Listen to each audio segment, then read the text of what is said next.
Welcome to the Summer Reading Showcase brought to you by the Chosen Pen Group, the Conversations with Chosen Pen podcast, and the Amplified podcast with Dr. Anissa Short. During this series, we are showcasing authors of children's books because they understand the importance of reading and literacy with our children today. Be sure to share, like, and even comment. In the meantime, we hope you enjoy the show. Hello, beautiful people. Hello, and welcome once again to another episode of the Summer Reading Showcase. As already stated, I am Dr. Anissa Short, your host. Super excited and so delighted to have another fantastic guest today. We have been focusing on children's book authors, and the beautiful thing about that is when a person, male or female, or as we know, a young boy or girl, chooses to author a book with other children in mind, one thing is certain: they are passionate about seeing children learn, children to grow, to boost their imagination, and to help them to their next level. And reading is one of the fundamentals that helps do all of that. Today I have a special guest, Miss Becky DeWitt. Listen, Miss DeWitt is 2 blocks from the ocean. Can you believe it? And she's taking time out to talk with me today. Thank you, Miss DeWitt, for being my special guest. Thank you for saying yes to this opportunity. Thank you so much, Dr. Short. I am excited to be here. I love your intro. I am really, at this time of the year, into children. There's so much about children that we need to pour in to our children because they are the next generation. And so I'm excited about this time of the year for them. There's a lot of things that are going on, but we definitely need to get behind our children. I understand that. I totally agree with you. So for those who may not be familiar with who you are, Miss Becky DeWitt, give us a little nugget. Who are you? What do you enjoy? What brings you happiness? Well, I'm a self-published author. I published my first book in 1999, so I've kind of got some years in this. I am excited about writing. Never thought that I could write, but you know, what happens is a word of God comes to you and you write. I never knew that I was going to be writing children's books. I just was writing inspirational books. And so over time, I have grown and progressed into different genres. Now, the Summer Reading Showcase, I just love it because you are giving to children. And when I set the books, I'm thinking about the future of children. So I'm really passionate overall about writing. But this time of year, because they're going back to school, we need to encourage children that they can be whatever they think they can be. I absolutely agree with you, Miss DeWitt. And with that said, I want to share. Miss DeWitt sent me 2 books. Now, for those who've been following this series, you realize that I've been conversing with authors. But not only that, these authors have been donating books that will be donated to a local children's home where I live. Well, Miss DeWitt, you know, some people just go beyond the call. And she didn't send just 1 book, she sent 2. And I want to share with you that her books are available on Amazon. And as she alluded to earlier, in her intro, she has written copious titles. She's responsible for numerous books. But the 1 book that she sent that's based on a true story, and I hope you can see my screen. Let me make sure I get this right. Ms. DeWitt, are you able to see your book, Navid? Okay, Navid, the Rocket Engineer is one of the books that she sent. It's available on Amazon. You guys can be sure to secure your copies. Tell us a little bit about this book, Ms. DeWitt. Navid, the Rocket Engineer is based upon my son. Okay. I changed the name, but his name is Akeem, and I got permission to write this book. Akeem always wanted to work with NASA. He was with NASA for 10 years, right? He just recently moved back to South Carolina to be near me because he says, you're getting older, but I know it's for me to babysit. But when we first moved here from New York City, they wanted to put him in special ed. I prayed, I believed God. I worked with him, hooked on phonics, any kind of after school program. He ended up going to college, getting a degree. He even went to Lehigh University and worked on something to do with rockets and mobility. Ended up at Clemson University and came out with a degree in engineering. So, and we have subsequently done interviews locally with him to inspire other children and to inspire mothers to be on point with your child. Just because they say that he needs to be in special ed, no, you need to investigate. You need to know what's going on. What it was the child, he flunked 8th grade. He flunked, what did he flunk? Social studies and English. He didn't care anything about it. But when he got to 9th grade, somebody saw the potential and they called me and they put him in honors, math, and science. So he was scientifically and mathematically inclined. He was making the highest grades. And so if you listen to what has happened or what people think can happen in the beginning of the child's scholastic career, you got to pay attention, because I didn't accept what they said. I took it as a no. No, this is not it. So, and it's so funny. When I worked at the district, I let one of the superintendents know, and they were saying, what? I said, he graduated from Clemson with a degree, a master's degree in engineering. And now he works at NASA, but now he's back at home. So at that time, he was like, wow. So yeah, so mom, even dads, you have to be diligent on your child. Listen to them. He used to tell me, I'm gonna work at NASA. I'm like, okay. But you see what happened. Yes, I love that story. I love that story. Let's go to the next book, because that's one of two. The other book, and I want to speak to something that you referenced but I want to make sure we get this other book introduced. The other book was Coding My Future. Talk a little bit about that one, Mr. Witt.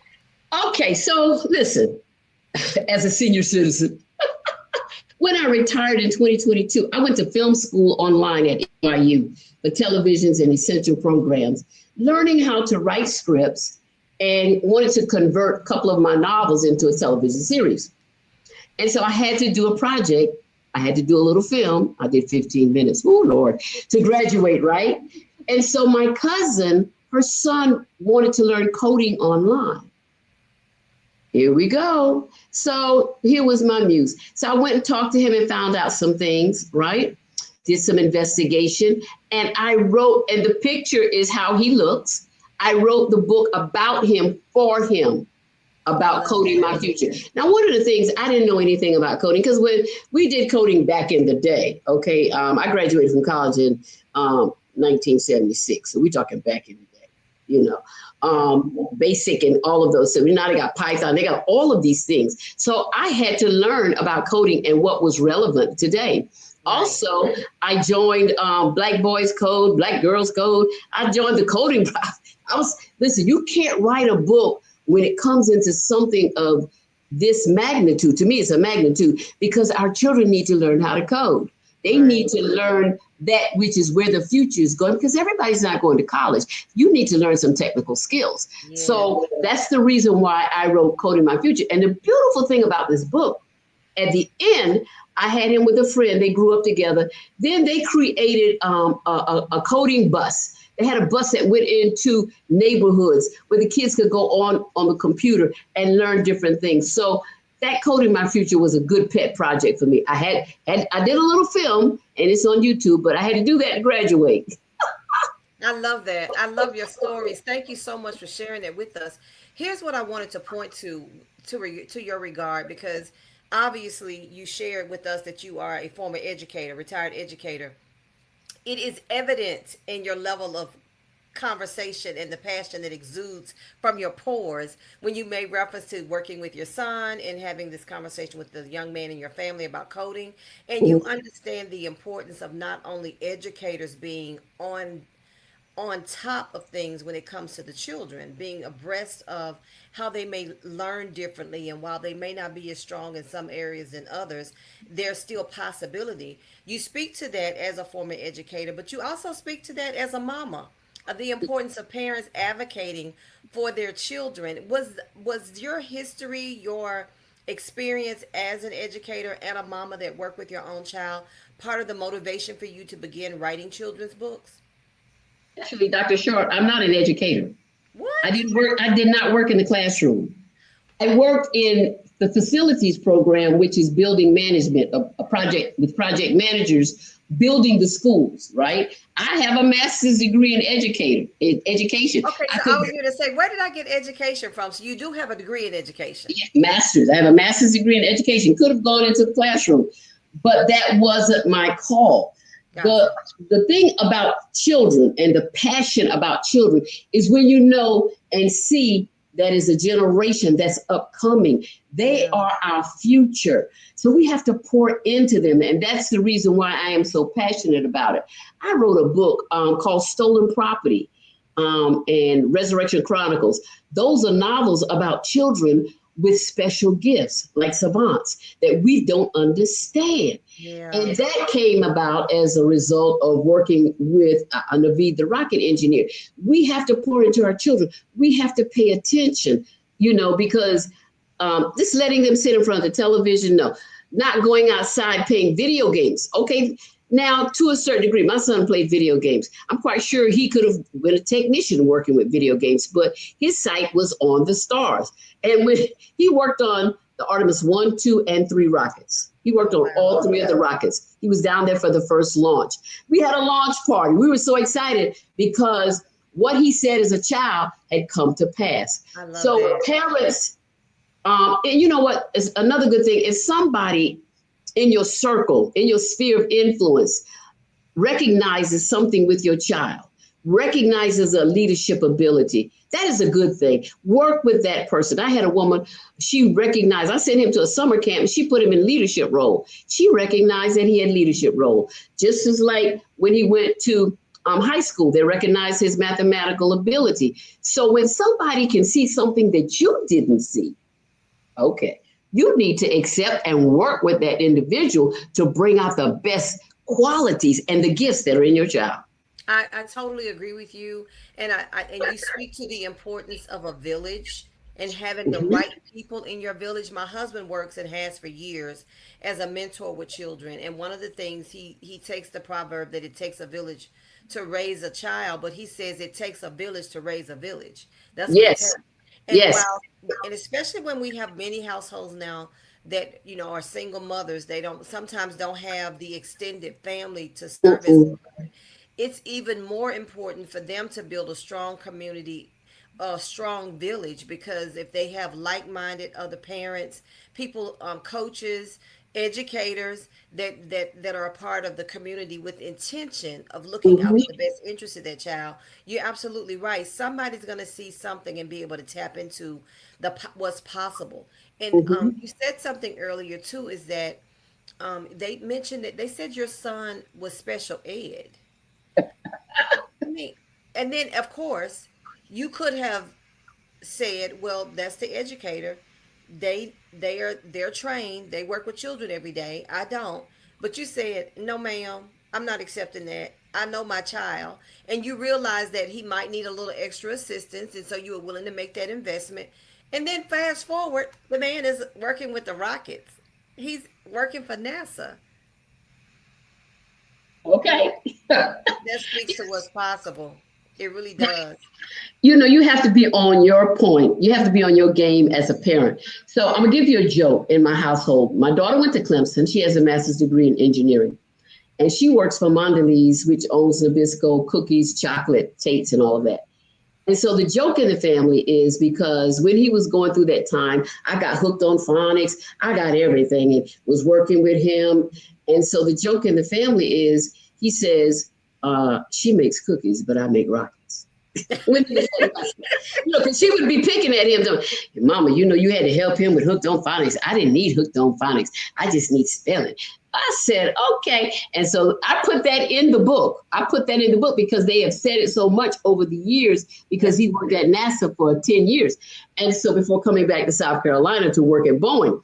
And so I'm like, okay, we got to let everybody know because you make rockets, she make cookies. It's a big difference. There is a big difference. It's a big There is difference. a big What? difference.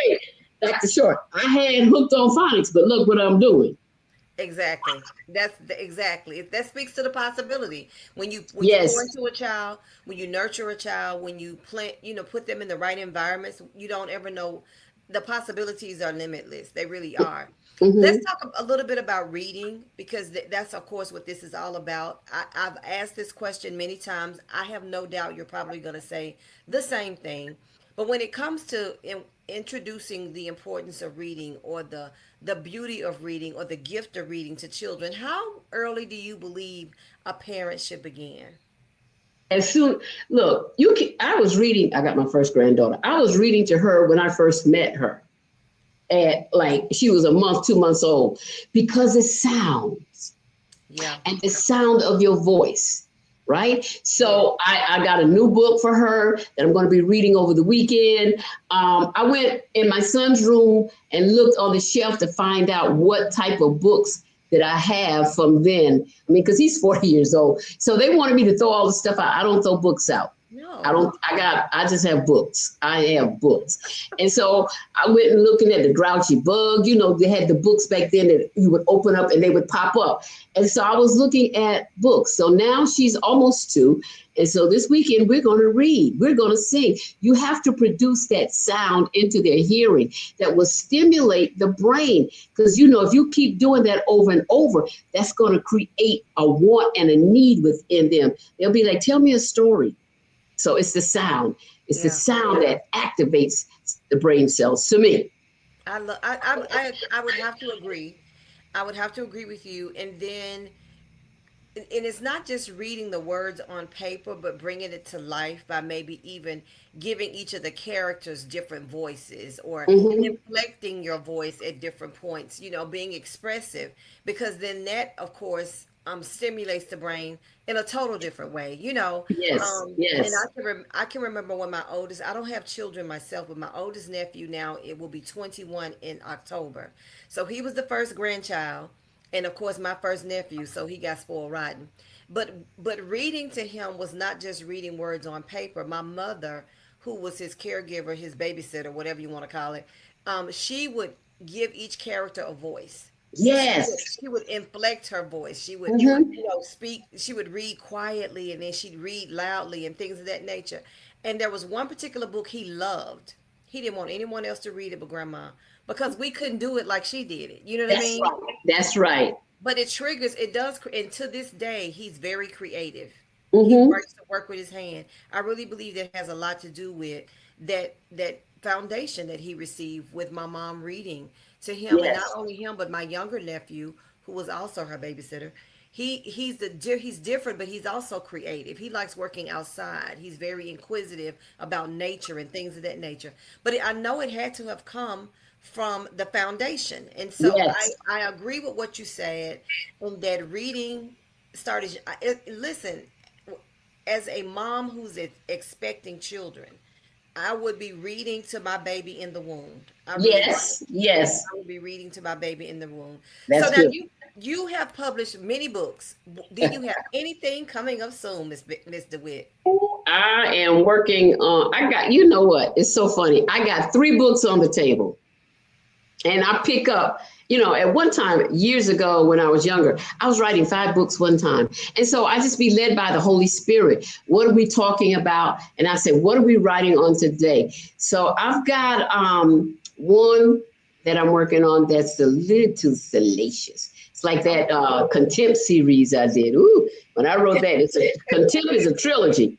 Contempt, Okay. Reasons, and Sabotage. It's adult. And when I wrote that, people couldn't believe I wrote it. Oh my goodness. You got any more children? Oh, You got children's books in the wing in the works right now? no, I have no children's books in the works. I'll just have to be led. I'm feeling maybe something is coming up because what I did was I switched over to cartoons. Oh, I love that. Okay, so I just put a cartoon up on my Facebook page and I pinned it about children, and it's based on my Selah series. Selah is a trilogy, and it's based on kids learning how to pray before they go to school and a safe Oh, space I in love school. that. I So that love was 2 episodes, because went to film school, so all of a sudden stuff's kicking in. Now, do you So I, have a YouTube channel, Miss DeWitt? oh yes, yes I do. I have the Blood Drop Inheritance Group animation, and I'm gonna send them to you as Okay. well as my regular YouTube. So I've created cartoons, right? I I love created a that. cartoon where children learn how to pray. I did my Destiny's Closet series. That's 6 books, from learning how to pray to graduating from college and going into the world. So I did a couple of cartoons off of that. Then I did a cartoon called The Storytellers. So wait, Imagine they say, let me make sure I got you right. You've created cartoons from the books you've written. Is that what you're saying? yes, I create, yeah, I just take a couple of chapters out of it and just create something. I'll send you everything. So The Storytellers is where a group of girls, and see, it's based on some friends that I had in 6th grade. We learned how to write episodes. We were with the monkeys back then. Okay, back we talking a long time ago, girl. And so me and my 3 friends, we used to pass it around. And so I told them, I said, I'm going to create a cartoon using us as storytellers. But the storytellers is about going back in time to where Jesus is and talking about it as we were right there when Jesus is doing the miracles. Oh, well, I love that. Yeah, I'll send Okay, you so everything. here's you brought a different twist to this whole entire showcase because I absolutely love that. So you're not just one that have you've got many titles under your name, including inclusive of the children's book that we just referenced and others. But you've Mhm. taken a step further. You know that children learn differently. So the same content that you have in a book, you've converted into a cartoon format so then the children can be engaged in learning the lessons and the wisdom nuggets that way as well. I'm gonna be like you when I grow up, Miss DeWitt. Listen, the thing about it is, okay, when I was growing up, we watched cartoons on Saturday morning. Yeah, yeah, Remember, we watched cartoons. Cartoons were fantastic. And yeah. so when the Holy Spirit presented it to me, and I was like, I'm just in film school. I'm not know how to write a script. And somebody was sent to me, and he sent me some stuff that was like Disney. I was like, my mind, I'm not ready. I'm Yeah. not ready. And so eventually, after I did the film for Coding My Future, I became ready. And so I tapped into it, loved it, got my voices together and everything. So now I am working with some AI stuff. I'm never too old to learn. No, I love that. I Yeah. love that. So I'm gonna share your Facebook page if that's okay, Oh, so sure. that people can follow you if they choose to. Because if anything is exciting going on in your world, I'm pretty sure you're gonna post it there. So, Yes. so if they were to find you, I just realized you're Becky dot DeWitt number dot five. That's how you're shown on Okay. your Facebook, so they can connect with you there. And then everything I noticed from that spot is where they can find you in other places. Is that safe to say? Yes. And I always tell people, just Google me. Okay, just that's right. It's so funny. A friend of mine laughed, Miss Becky, you always tell people just Google you. I say, yeah, because I'm not going to remember all of the things that I do and all of the places that I No, I am, all of the understand. handles. Just Google me. And you can Yeah. go on YouTube and just look up Becky DeWitt. Something's going to pop up and lead Well, you back listen. to the Well, you main said page. it better than I did. You said it better than me. You heard that, ladies and gentlemen. If you want more about information about Miss Becky DeWitt, just Google her. You'll find her. You'll find her. So you've got books on the way. They'll be out soon, and then not children's books, but other books. And we know how to contact you. We're gonna find you. We're going to Google you and find you to be able to not only see what you've done, and as I shared before, ladies and gentlemen, all of her books are on Amazon, so you can find her on Amazon as well, Becky DeWitt. The children's books are there and everything else that she's referenced. Miss DeWitt, it has been a joy to connect with you. I am so thankful that we were connected through our mutual friend, Mr. Cyrus Webb. Is there Yes. anything else you'd like to say before we close out as to the importance of this showcase and reading with children? I think that I need to send you some more books. Well, if you choose to, I would Oh, greatly yes. receive them. I would. The children won't go wrong. I'm excited about this new partnership.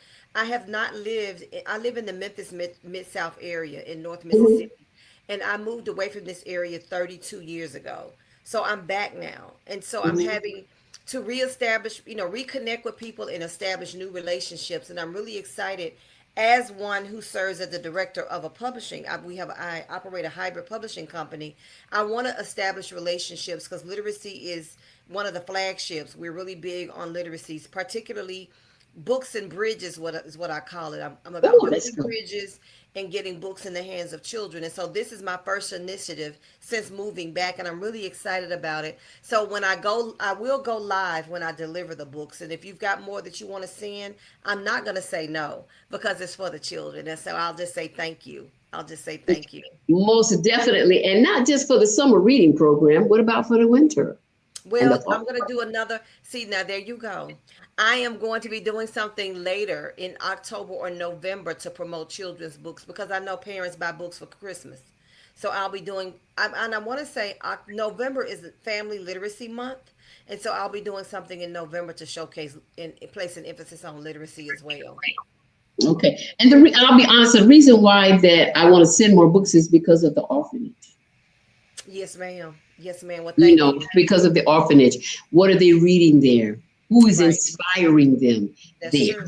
That's true. So, you know, you have to think about that and the environment that they're in and what would stimulate their mentality. I know. So, and you know, because all of my books are Christian, they got, you That's know, fine. Jesus, Well, it's a Jesus is in the faith-based book. or it is a faith-based orphanage, so they're very particular about the books that the children get. So I've been saying if the book is educational, inspirational, or faith-based, you're okay. So yeah, your books will be fine. If you'd like to send more, I would greatly appreciate them and be more than happy to represent you in delivering them. I'll be making the deliveries later this month because I've got several other authors to speak to and some more books that I'm sure are en route. So I want to make sure that if I don't, my goal is to get them in the hands of the children before Labor Day weekend. That's the goal. That's the Okay. goal. Yeah. So hopefully I'll have an order coming in here to send to you, or I'll send it directly to you. How about Either that? way, whatever makes you Okay. happy makes me happy. All Whatever right. Make makes you sure I happy get that makes me information because I already know what I'm going to send. I'm going to send a trilogy. Okay, that sounds good to me. Thank you so much again. Thank you for being my special guest, Mr. Witt. I sincerely appreciate it. And for those of you who are watching, I hope you choose to comment, like, and most importantly, share. This is the Summer Reading Showcase. We're going all month long. So I'll be presenting to you more authors throughout the month of August. And I'm excited to do so because collectively we're making a difference and we're planting seeds in the lives of children. And so that's what's most important of this about this series altogether. But Yes. thank you again for being a part of the showcase, Miss DeWitt, and thank you, ladies and gentlemen, for joining me. I look forward to seeing you the next time. Take care. Thank you. Have a